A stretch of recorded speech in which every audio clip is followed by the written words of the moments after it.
जय जगन्नाथ समस्त बंधुगण को मोर हार्दिक अभिनंदन।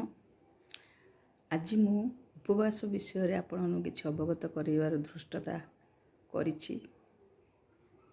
आज होछि पवित्र बड़ एकादशी बा पार्श्व परिवर्तन एकादशी। प्रभु आज पार्श्व परिवर्तन करिवे। जेमती आमे सोइले कड़ लेउटो थाउ भगवान भी सेमती आज कड़ लेउटिबे। लीलामय पुरुषोत्तम मानव लीला प्रदर्शन करिथांती। उपवास शब्दटी संस्कृत आसी जार अर्थ उप अर्थ निकट बास माने पाखरे रहिबा, किंतु आमे तार विपरीत शब्द रे बुझू जे उपवास माने पूरा किछि न खाए न भी भोक लागुतले भी भगवान पछे डाकिबानी किंतु उपवास रहिबा, सेमिति नुह। भगवान को निरंतर ध्यान करबा ही होची उपवास बा प्रभुଙ୍କ पाखरे आमे हमर मन को लगेबा होची उपवास। कहवा गले ईश्वर पाखरे रहिबा होची उपवास। एही धार्मिक क्रियार मूल उद्देश्य होची दैहिक चाहिदा को नियंत्रण करी आपण सबुदिन भात डाली पियाज रसुण सब खाउछन्ते, तेणु सेईटा को आपण अवॉइड करिवे। चाहिदा को दैहिक सेटा दैहिक चाहिदा, से दैहिक चाहिदा को आपण अवॉइड करिगिरी बा छाड़िगिरी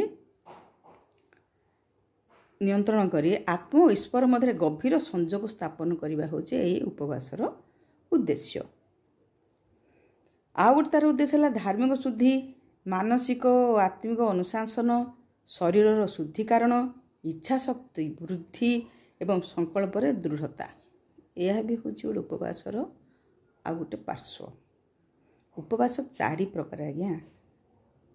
गोटे होता निर्जल उपवास जोटा कि लोक किसी खाती। आ मुझे जिते आग नुआ नुआ कि उपवास करी सावित्री व्रत करी मोर मन पड़े भोकर पेट आउटु पटु हो कांद कांद लगुथ, किंतु पूजा न सरिले माँ खाइबा को देवेनी। हेले उपवासर अर्थ होता मत केते पूजा सर मुझे खाइबी, किंतु बर्तमान जेहेतु मु उपवासर अर्थ बुझीगली से सब मु त्याग कर सारे। निर्जल उपवास पर आसवा आपणकर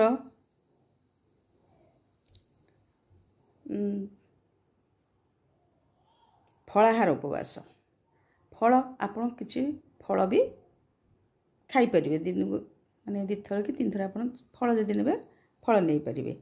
तापर आसीबा आपणकर पानीय माने फलाहार उपवास आसीबा आपणकर एकभुक्त उपवास।